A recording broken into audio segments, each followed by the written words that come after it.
If we want a different life, we have to live a different life. So if we want to be more creative, if we want to allow that out in the world, we have to be able to prioritize that. And so how will you allow yourself to move on that journey with purpose and also grace? Hello, my creative friend. Welcome to the BDI Create Today podcast. This is a podcast where we'll discover the who, what, where, when, why, and how you can be creative or have more creativity. And together, we'll explore the extraordinary impact creativity can have in your life, in your heart, mind, body, and soul. And if we haven't met yet, I am Beth Buffington, a licensed artist, digital illustration instructor, and a creative coach living just outside of the windy city of Chicago, Illinois. But mostly, I am someone who is curious about how creativity can weave its way into our lives. Now, each week, we're going to look at one or more of the sparkly facets that make up the ever-changing kaleidoscope that is creativity. Hello, my creative friend. Welcome to another episode of Create Today with Beth Buffington. I love to bring in special guests and share unique facets of creativity. And today I have a really special treat for you. Today we are welcoming Rachel Burr. She has over 15 years of experience in human behavior communication and leadership development. She blends evidence-based coaching with a deeply human approach, and her work is rooted in the belief that true leadership starts within. And she's passionate about making transformation accessible to ambitious professionals who are navigating change.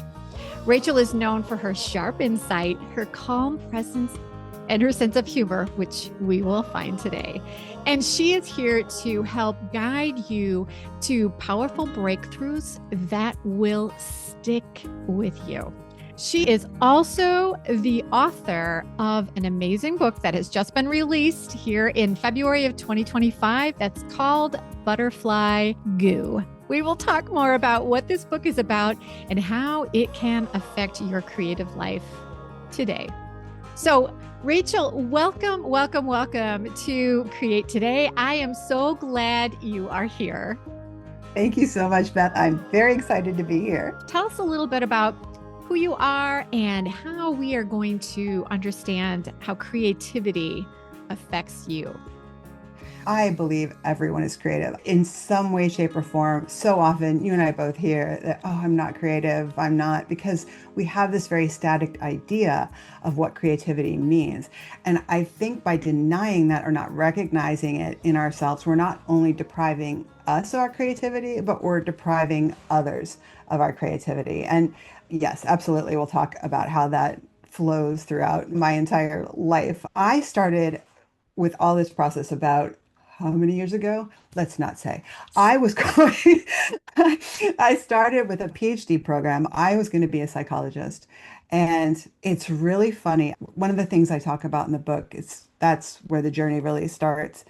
I really thought that's what I wanted. I was going to be a researcher. I was going to be a professor. And I found that I was miserable. And that sometimes it's a great jumping off point. That's the call to adventure. That's how we start our journey. And one of the things that came up specifically, I remember I've always loved to write. I've always loved to communicate in a way that's creative, whether it's through humor or metaphor or however, because I believe that being able to be creative in that way helps other people connect to ideas that are much more visceral, that beyond just the words that you use in a very linear way, that it connects to story, it connects them to their past, to all of us as humans. My professor one time said to me that my writing was too creative. And he said, take all the creativity out of your writing and put it into your ideas for research. Well, clearly that didn't happen. Gosh, I can't believe anyone would say that. I know. I'm sure now he does not remember saying it, but it was really good he did, because it's one of those moments where you realize I'm in the wrong place. Mm. This is not the value that I want to bring. Now, to be fair, it took a lot of pushing and pushing for me to really let go of, yes, I have friends who are absolutely creative in the research space. That was never going to be my creativity. And trying to force myself into that box, it was making me absolutely miserable. And it wasn't going to help anybody else. So, about halfway through the program, I took my first big quit, as I like to call it, and took the leap and realized there has to be something out there that's different. I have no idea what that is, but I need to go find it. I feel communication and connection with human beings, it's like a dance. I think dance is an extremely emotional, creative form of artistic expression. I watch people tango and rumba, and you watch the connection they have to have with each other. And that's how I feel when I'm connecting to people. I love understanding who they are, and I understand who I am, and how do I show up with them to do this dance in a way that is extremely creative for both of us. And moving from that, psychology is not a huge leap to coaching. How do you step into your best self, your most creative self, your most inspired self? And that for me has really been the shift. If positive psychology had actually been around and available back in the day, that's where I would have probably shifted to. And maybe that wouldn't have been the right path because this clearly is. Yes. So much of what you said is important. First of all, I love how you shared how you realized you were in the wrong space. And you knew you were doing something that you were good at, but you weren't enjoying it. If someone listening today, they are in a job, this happened to me in several of the jobs I had, where you'd pull up, park your car, and you'd sit in your car for a second and go, okay, here we go. And you drag yourself out to get into the office. And you said once you found your space, you just felt, here I am, let's go. But if you're in one of those positions where you are miserable, that might be your nudge. It might be Mm, your nudge. And today might be a poke that's just saying you need to take a look at where you are and just contemplate for a second. mhm, And then, secondly, I love how you were talking about your coaching. I think that coaches, they see the potential where someone else is hidden by their potential. And so, what you're doing is you're saying there is a diamond in that ugly rock, and let me help you refine it. So mm. I think knowing that you found your place where you're doing your creative best, and that best is making the world a better place, to me, that's a win-win. I could not agree more. There is such synergy in all of it. And I think to your point, people get this idea of, well, I want to find a job that I'm passionate about. And we talked about internally with who they are at their core, what their talents are, what their strengths are, and how to leverage that because you will feel passion when you do that. And when you are in a space in a job that is soul sucking, you feel that too. Mm, But if you think that's really what life is, that you just have to get through your day, and I was there, I really convinced myself, oh, we are good at convincing ourselves yeah, that this is what life is supposed to be. yep, But when you step into that full version of yourself, that is so empowering, not just for you, but other people feel it. They experience it. You are part of that belief in yourself, and you can extend that belief to others. And that is not fiction. That is not pie in the sky. That is absolutely reality. yes. I love it. I love it. Let's talk about creativity in your profession. So, just what you're doing with your clients, how you are finding ways to cultivate that. And Hmm. I'm thinking also, we want to talk about your book. Hmm. And there's so much creativity in just how you organize yourself to write a book and the book you wrote. So there's a lot there, That's a Rachel. lot there. Where should we Absolutely. start first? Well, let's go ahead and talk about leadership. The book itself is about personal transformation. And I like to remind everyone that leaders are people. We are people as leaders. Whether you're leading a huge organization, a team, or whether you're leading yourself by leading your own life. There is that connection. So I don't see them as separate. I see them as overlap and integrated. For me, everybody comes to coaching slightly differently. And first and foremost, there has to be that chemistry between a coach and a client. You have to feel safe. You have to feel open because you're about to expose yourself, Mm, not only to me, but to you. And you need to feel safe in order to do that. yes. I start with the core. I start with the core of who we are, our values, our talents in terms of the creativity, where our energy goes, where it flows, what are our current skills? What are the skills we love the most when we're employing that? And it's amazing how many people have never thought about those things. We don't know who we are at our core. How can we even step into our best self if we don't know what that looks like and we don't know where we are today? Mm, So that's first and foremost. And I have so many leaders that when I recognize what they've done and the potential, they'll just say, well, that's just my job. There are other people that have your job, meaning your title or your position. Are they doing what you're doing? Are they having the impact you're having? I understand humility. I come from the Midwest. I absolutely understand humility. yes. And humility taken too far is creating a space where we're playing small. We're not taking risks and we're not acknowledging what we're doing. And so we also can't see how we're either on the right path or maybe the wrong path because we're not allowing ourselves to see that. And again, going back to the creativity, leadership is a huge amount of creativity.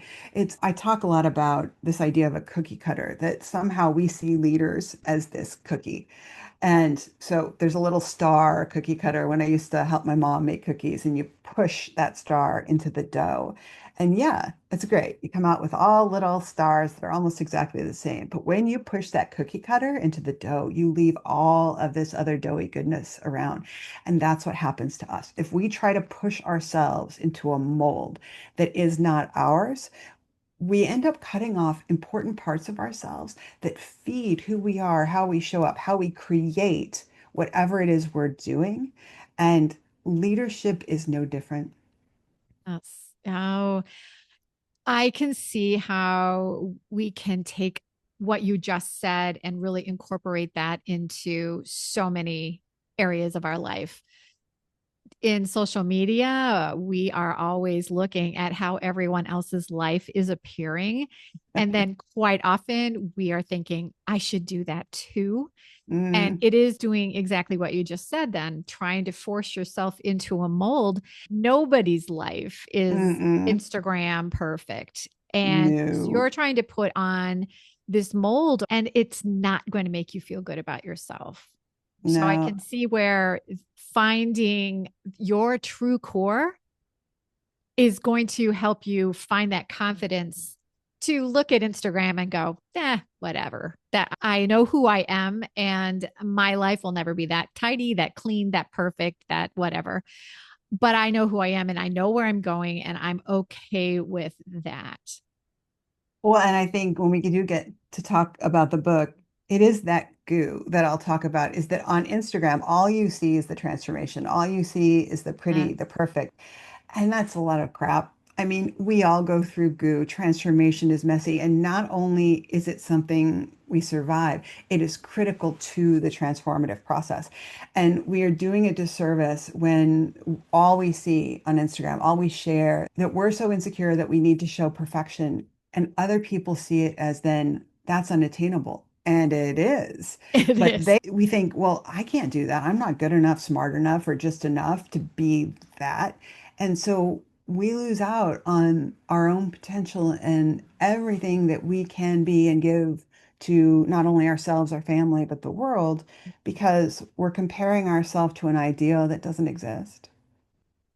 So, on some basic terms, how can someone listening today understand a little bit more about their core and how they can realize the strengths that they might have? It starts with self-reflection. We a lot of times are very biased about ourselves. To be fair, our brains are wired for bias. We all have a lens. Well, true. And one of the things someone outside of you can do, someone who is wholly there for you, friends, best intentions, spouse, but they're coming at you usually with advice. And my goal is to help people unpack. I use the analogy of a closet that is stuffed so full you can't find anything. Probably because that's what my closet looks like. My so the analogy is just staring me in the face. And unless you start to unpack, you can't, not only can you not find what you're looking for, you may not even know what's there. And I'll use assessments. And I do want to make a point about assessments. People have this idea that assessments are telling me who I am, that it's another box. And it is not. The idea of an assessment is the start of a conversation. It's about understanding how you may see yourself, how other people may see you. Is there a gap between your intention and their perception? And you start to dig in. Where are my strengths? Where are maybe my derailers? So, under stress, under boredom, under a lot of situations, where is the not best of me coming out? Because a lot of times we have people that they like, oh no, I manage all that. And it's just pushing it away. And actually, that makes it really dangerous because you're pushing it into the dark where it tends to fester. So let's pull all of this out into the light. We unpack everything. We've got it spread all over the floor. Now let's look at what's important to you and specifically what's important to you now, because this is all you. It's all part of it. And we're going to be in roles where I may need to bring something different from myself. I may need to bring it in a different way to have that show up. So that exploration is how we start to figure out who we are at our core. Because back to your point, a lot of times we're miserable and we're in a situation, we're not in connection with who we really are. That is the dissonance. That's the disconnect. And back to your point about the visceral, we feel that in our body. We feel shrinking into a smaller shell. And we're not good at listening to that part. And so those are the red flags. Those are telling us something, but we are far too skilled at pushing that away. Oh, yeah. Oh, so much so. The way you've just described this, again, I'm a huge lover of metaphors. Everyone that listens to my podcast knows that I say almost weekly, I love a good metaphor. I love the way you bring out that idea about a closet. I mean, we talk all the time. Let's unpack that. When you have a closet that is you and you're looking for your core strengths, buried somewhere in amongst a lot of things that maybe you're hanging on to that you don't need, or things that are just not organized so you know how to use them, or things that you need but you can't find them when you need them, Mm. or things that you should have thrown away but you've pushed in the back and now they're, like you said, they're just growing mold. And all of those things need to be brought out, laid out, and, well, Marie Kondoed, right? Thank you for your service, but I no longer need you. Being able to declutter, organize, and clean up will help you find out where your strengths are so that you'll know how to carry on when the trail is a little tough, or you're just somewhere where you've never been before and you're a little uncertain about directions. Yep. Yeah. So let's move over to your book and talk to us about transformation. Everyone listening, when you hear Rachel talk about her book, it's a good read. So you're going to want to hop into Amazon and find Butterfly Goo and purchase it. So, Rachel, let's just explore this book. How Yeah. can we find your book helpful for our creative lives? I love that. Even the title itself is meant to provoke curiosity. Even before that, going back to the creative process, because I hear so much when people talk about how to write a book, and it's this very formulaic. You sit down, you put together an outline, you do this, you do that. That was not my experience. For years, I had wanted to write a book, but I had this idea that I had to write a specific book. I was supposed to write a business book because that's what I was doing. I was supposed to write a coaching book. And hearkening back even to my academic career, it was supposed to be serious and it was supposed to be very clear and there should be 5 takeaways and everybody walks away happy and that's what your book should be. Could not get myself to write it. And so I do what I do. I listened to podcasts. I went to writing workshops. I was really trying to dig that out. And I had a couple of key moments. I talk about in the book the idea of clicks in a combination lock, that the lock doesn't just magically spring open. We do the work that leads us there. Now, we may not recognize every click as we go through, but it's when you hit that last click that the lock springs open. And I remember the moment I realized, oh my gosh, I don't have to write that book. I get to write the book that I feel compelled to write. I can write it in my voice. I can write it with my humor. I do not have to be stuffy. I do not have to be formal. And at that moment, it just poured Mm. out of me. It poured onto this page. And someone asked me, what had you write this book? And I said, this book has been trying to write itself through me for a very long time. And I finally stopped fighting it. When I finally allowed myself to connect to that authentic creative self, that's when the floodgates just opened. It was an amazing experience, slightly startling and amazing.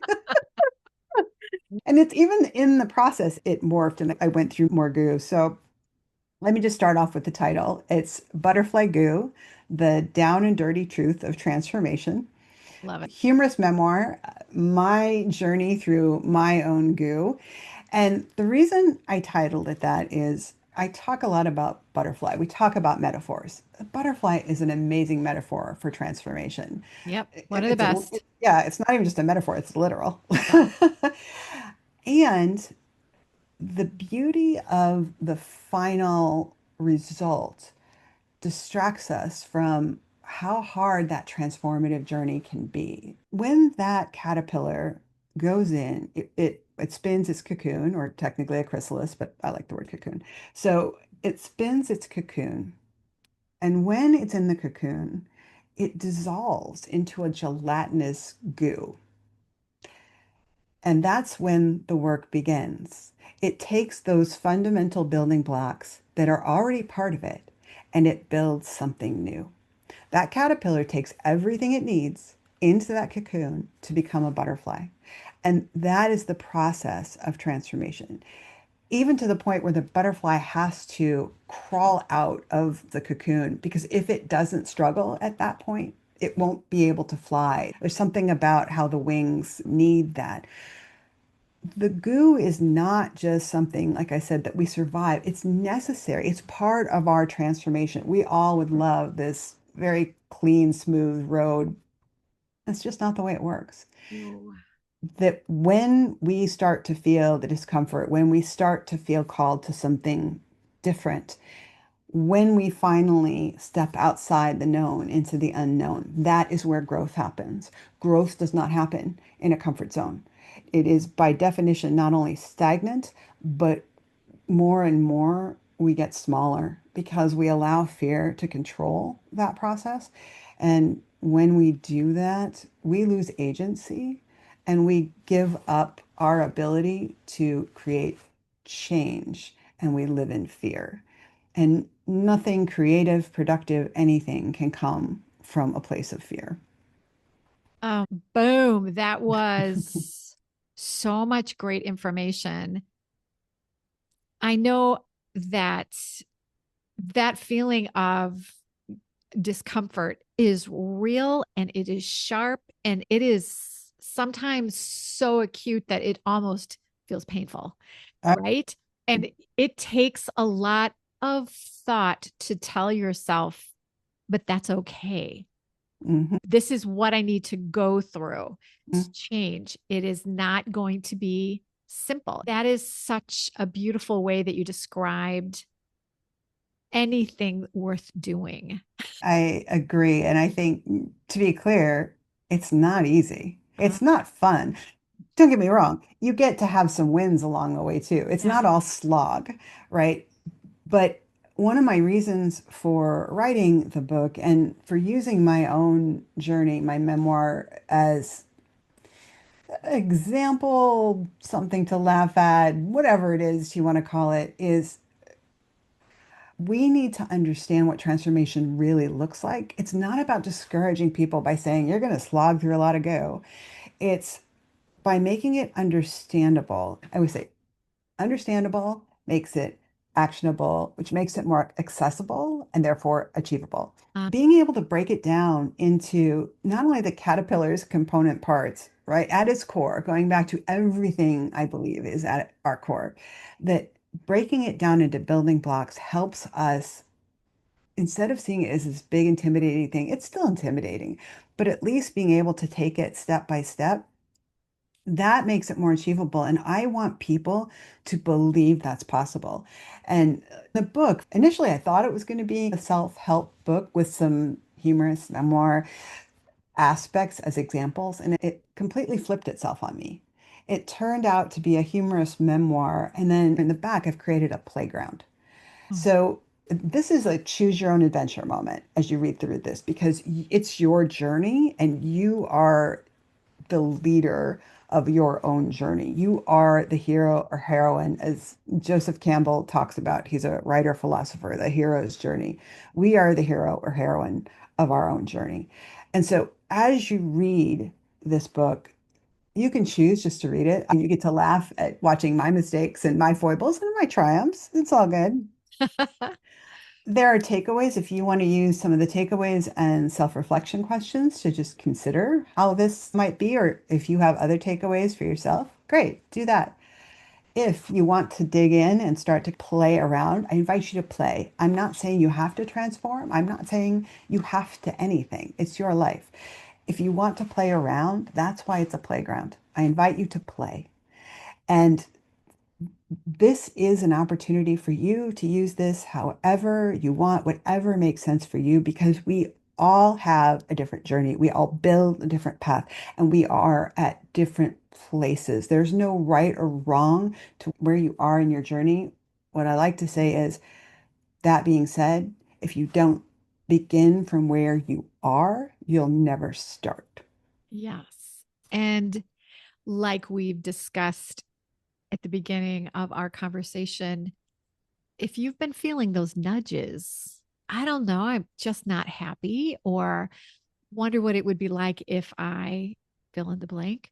If you're having those nudges, this would be a great book to read just to find out, are you beginning a transformation? Or do you just need to think about it a little bit and plan your own adventure? I do know that if you're feeling the calling, and I think a lot of creatives have that calling like you did with your book. Once Hmm. you let yourself write the book that was in you, it just flowed out. You weren't allowing yourself to let yourself do what you could do.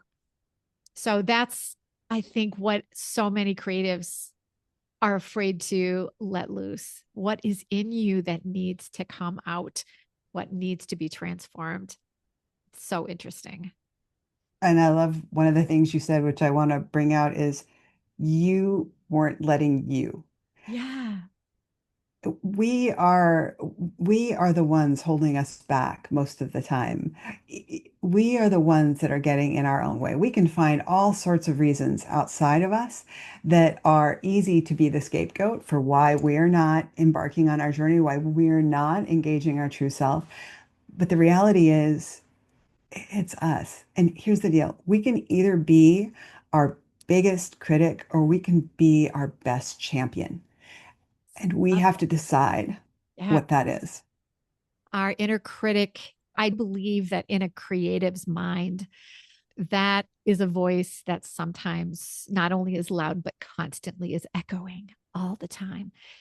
So if you can allow yourself to put a lid on that and then take the lid off your light that you need to shine, I mean, that is really going to make a big difference. So everyone pause for a second and think, are you feeling any nudges? What might that be? What might you be stopping yourself from letting yourself do? What Hmm. could that be? Don't overthink it. What comes to you? And then use that as an opportunity to dig in. And I think, with back to your gremlins, I think why in the creative process gremlins are more powerful is because It's more open, it's more fluid, it's intended to be. With creativity, because it's a wellspring from yourself, I think that fluidity, which is the beauty of creativity, is also the thing that allows the gremlins to be louder or have more of an impact on us because it's open. And so they can say, well, no, you shouldn't do this or you shouldn't do that. And how do you counter that if you don't actually know what it is you want? Exactly. And creativity is so subjective. If you are working in math, 2 plus 2 is going to equal 4. Right answer. With creativity, what one person loves, another person won't. And Mhm. so if you're creative who has 50 people that says, I really love what you just did, and you have one person that goes, nah, it's not for me, you're probably going to remember the one, nah, I don't think I like it. That is going to be one of the loudest voices that you hear for the rest of your day. And it's going to stick Mhm. with you and echo in your head despite the fact that you had 50 other people that said, this is awesome. It is a collection of the problems that make you uncomfortable that then keep you from pushing forward to what you might be able to let yourself do. Absolutely. And I think, yeah, let yourself, and even not just even let, because that also sounds passive. I would Uh-huh. say embolden yourself to take those steps to believe that you may not know where you're going, and that's okay. Yeah. That you have a calling and you will figure it out along the way. Even people who think they're sure when they start a journey, a lot of times they Mm. don't end up there. Sometimes we have a destination picked out because that is where we're supposed to go. Sometimes we have a destination because the road to get there has exactly the exit ramp we need to the next leg of our journey, which is taking us someplace different. Yeah. Yeah. I was thinking about embolden. It Mm, also, it's a bravery thing. If mm, you choose to go on this path. It's like a quest. Any mm-hmm, great science fiction or any fairy tale, there's always that quest. And mm-hmm. typically, the person on the quest is someone that you would least likely think would be the person that will be successful at the end of the story. That person that you look at and go, don't think that they have what it takes because they allow themselves to get into situations where they aren't sure about what they're doing, but they allow themselves to be brave. And the more bravery that they allow, then the bolder they start to get. And by the end of the quest, they have transformed. Yes. And I like two things I think that you said that are so important to bring out. I think some people might be thinking, well, I'm not brave.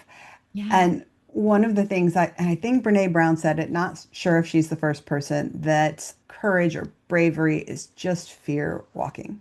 Yes, it That when really is. someone else says, "Oh, you're so brave," it's like I look back and they're like, "That was so brave of you." In the moment, it did not feel that way. Was it? It was not pretty.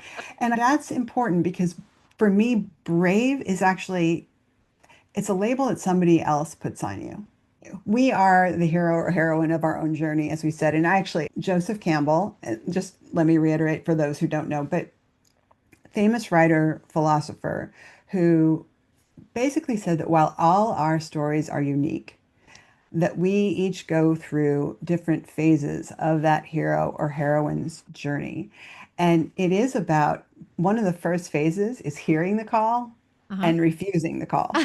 Like I hear the call and I'm like, I no, don't think I don't think so. I like to talk about we convince ourselves that my current life is good enough, which basically means it's safe enough. yes. And I'm going to stay here. So just because also that we've refused the call in the past or we've tried to push it away, that does not mean that we cannot embark on that journey. That is just part of the process. Yeah. And we are going to go through it. And it's the arc of Grimm's fairy tales, Greek mythology, great movies. It's part of that. And we resonate with it, I think, on a very core level. And you're right. It's not the person who's already the quote hero that's going to start that journey. Maybe they've already gone in their journey, but it's people like us. And again, we have to start from where we are.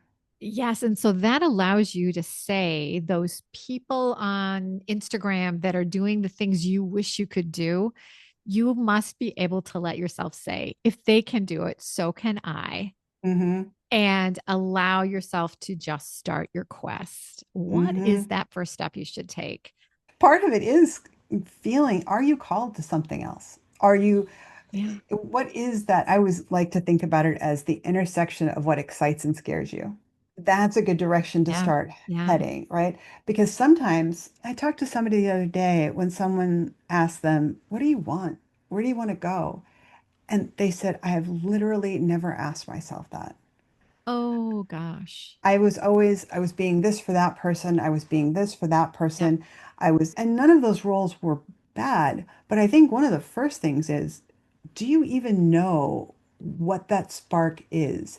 You don't know what it might be. Like, you don't, like I said, you don't have to have a clear destination, but do you feel a spark? If you Yeah. don't, is that really that you don't feel a spark? Or is it buried so deep within you that you just can't access it?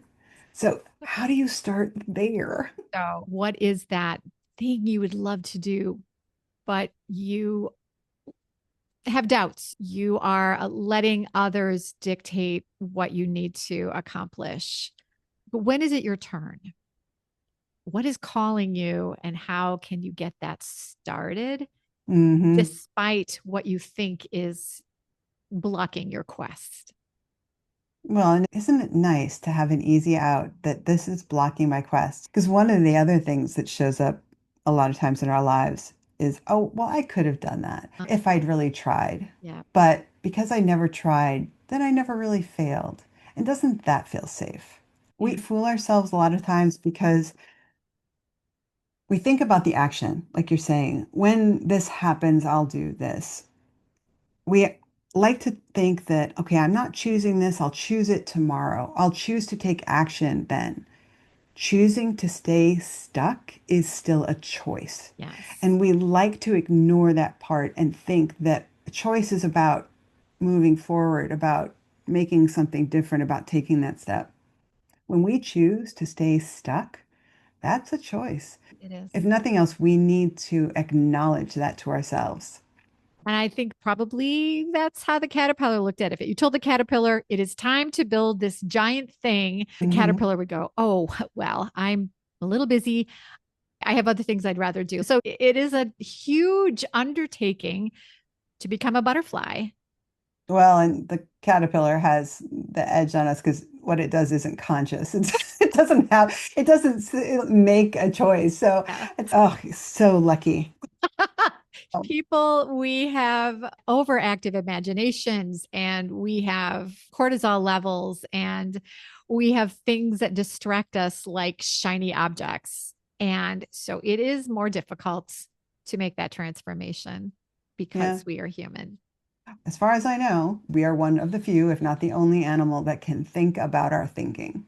Yep. We have that meta view, and that's where the gremlins are. Because if all I do is think and I can't really assess my thinking, Yep. there are no gremlins. So the beauty of our metacognition is the fact that we get to critique ourselves 24/7 because that's what we have access to in our brain. I only have a sliver of access to you in your life, and I only have access to the parts you want me to see. But this, I'm pointing to my head, Oh, I have access 24/7 to all the good, the bad, and the ugly that I have ever done.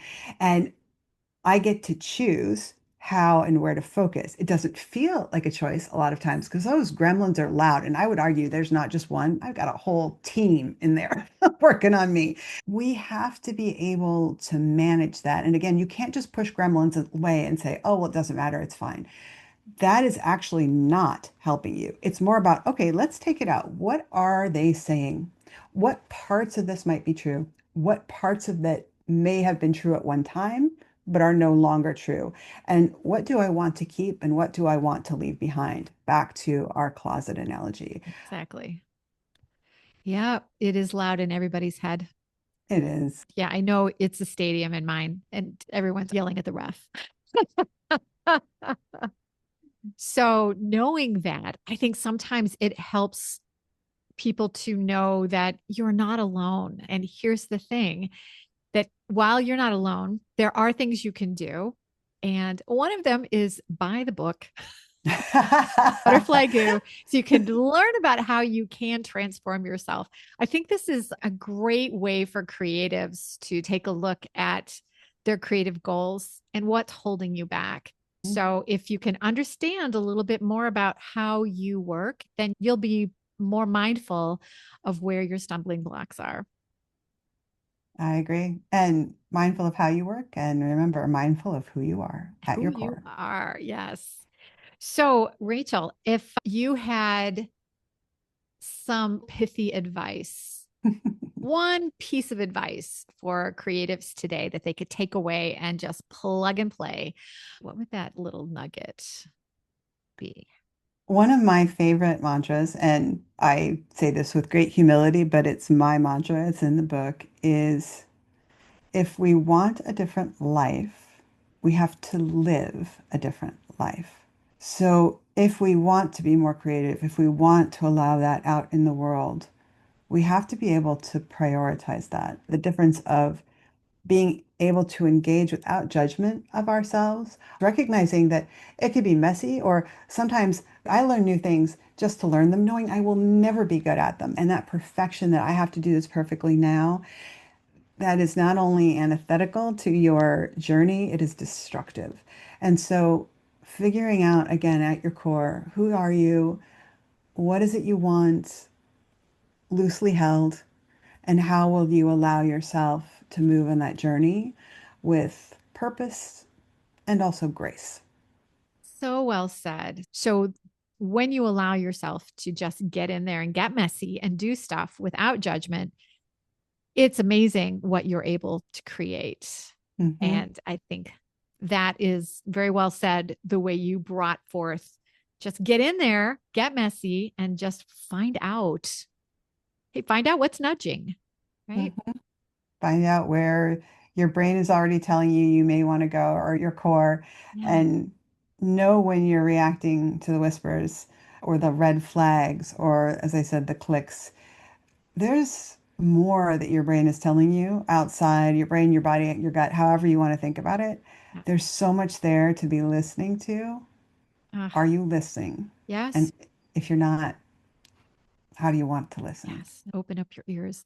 What are you holding back? What are you not allowing yourself to do? Yeah. I love this conversation that we've had today. It's just so beneficial on many levels. Let's talk about where we can find you. There might be people who want to say, I need to know more about you. I need to find you and coach me, please. How can they do that, Rachel? Oh, well, and I said earlier that it's a flow between leadership and the book. And right now, in terms of the work, if folks are looking for leadership coaching, they can go to my website. My company is called Catamentum, Catalyze Momentum. And we'll put that link in the show notes. Feel free to reach out to me through the website. And if you want to know more about coaching, we can have a conversation. If you're interested in the personal transformation of the book, as you said, please go buy the book. It's butterflygoobook.net. And you can buy it on Amazon, Barnes and Noble. You can even order it from your local bookstore. Always a big fan of supporting small businesses, as I am a small business. Yes. One thing I've noticed on Amazon is if you just type in butterfly goo, you'll also get a lot of stuff like literally butterfly habitat kinds of like how do you catch butterflies? Put my name, Rachel Burr, with butterfly goo and then see what shows up. I think you'll have much more success. It is funny. I think that the idea of butterfly goo is just so foreign as a book title. Amazon doesn't know what to do with it. Oh, and I know you have your book with you. Can you hold it up? Because we Sure. will, if you're watching this on YouTube, you'll see that this book is beautiful. It's such a lovely cover. Thank Yes. you. I Yeah. had a wonderful designer help me, and she was very creative, and she was able through her partnership to help bring out the ideas from within me to create something that was not only beautiful, but I felt was a very clear representation of the work and the journey that I was inviting people to come with me. I love it. It's such an eye-catching book jacket. When I saw it, I thought, oh, yes, that's the perfect jacket. There couldn't have been a better visual for you to put on the front cover. So I hope that your book just takes off and that we see you on the New York Times bestseller list. Let's see how that goes. Rachel, thank you so much for coming today. You've been an absolute delight to talk to today. So, my creative friend, this is a quest you're on. What are you needing to do? If you're at the beginning of your journey, maybe you're in that middle of the denial part. What are you denying? Is it time for you to turn that page, start a new chapter, and begin your quest? I dare you to listen to that nudge that you've been feeling and just get busy. So no matter where you decide to go on your path, on your quest, wherever you decide you're being called, you know my hope for you every day is that you will stay creative. Thank you so much for joining us today, Rachel. Thank you so much, Beth. I just had a wonderful time. Love it. So everyone, bye for now and stay creative. We'll see you again soon. And now let's take a second to hear a word from our sponsor. And that would be me. When the world feels like a lot, community is a place you need to find. Let me tell you how BDI Create.today is here to provide that extra help and encourage you with your creativity through community. Sometimes creating feels a bit lonely when you are doing it all by yourself. But my friend, one of the best ways to stay inspired and to keep your creativity thriving is to be part of a creative community. It helps you stay accountable to get more done. And it's also going to bring new ideas to the table about creative inspiration and techniques and tips that you never thought to try. And this is why I created the Create.today membership. BDI Create.today, it is a safe place where creatives can come to meet and mingle with like-minded creatives to find cheerleaders who are going to support and respect you and your creativity. Inside the Create.today membership, you get inspiration and tips and unique creative ideas to keep your creativity challenged, ignited, and alive, and still happening on a daily basis. So if you're looking for a way to stay creatively energized and break free from the stress spiral of today's world, Create.today is a safe space to land and to grow your creativity. To learn more about the treasures that BDI Create.today has ready to share with you right now, visit www.bdi-create.today and you can become part of this wonderful community that supports the many benefits that creativity provides us today and every day. Because, my friend, it is when we gather together in community that we find ways to cope, we find answers to problems, and we find safety in our numbers. And we discover that we are in this together. But most importantly, you're going to realize the power creativity has to bring goodness in your life, in heart, mind, body, and soul. I am so grateful that you are here. And if you know someone who could benefit from today's message, please share this podcast. And take a peek at past episodes to find other treasures about you and your creativity that can add more strength and power to your well-being. Remember, it is important for your overall well-being for you to stay creative, my friend.